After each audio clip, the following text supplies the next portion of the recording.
अगर तुम मिल जाओ जमाना छोड़ देंगे हम, तुम्हें पाकर जमाने भर से रिश्ता तोड़ देंगे हम।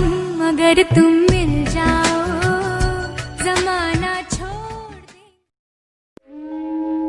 नमस्कार उद्धव साहेब, नमस्कार अजित दादा। मी कलाकाराची मुलगी सह्याद्री मळेगावकर बोलते। जास्त वेळ घेणार नाही तुमचा, थोडं माझं ऐकून घ्या। लय नको साहेब, फक्त 2च मिनिटं वेळ द्या।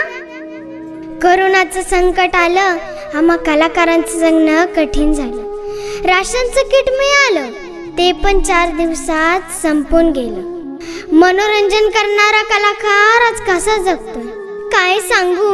पोटाची खळगी भरण्यासाठी सगळ्यांकडे हात पसरतोय।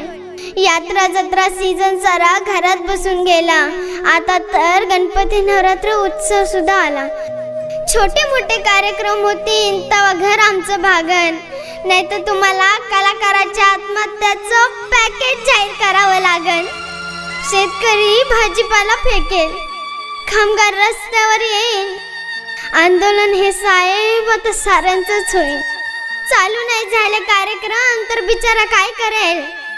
कलावंतांच्या घरावर भरसणासुदीत नांगर फिरेल। घरात बसून बाप माझा विचार करत राहतो, केविल वाल्या नजरेनं माझ्याकडेच पाहतो।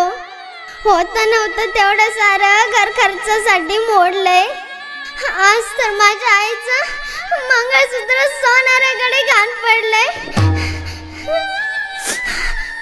ओ मुख्यमंत्री साहेब, मी चिमुकली तुम्हाला पदर पसरून जोगवा मागते। घालाल का एवढं पदरात माझ्या, बघवत नाही हाल म्हणून आज बोलते। कलाकाराचे घर फक्त कार्यक्रमावरच चालते। रंगमंचावरचा त्याचा कार्यक्रम चालू करा ना पुन्हा। अहो रंगमंचावरचा त्याचा कार्यक्रम चालू करा ना पुन्हा। काही नको साहेब, पाठीवरती हात ठेवून फक्त लढ म्हणा, फक्त लढ म्हणा, फक्त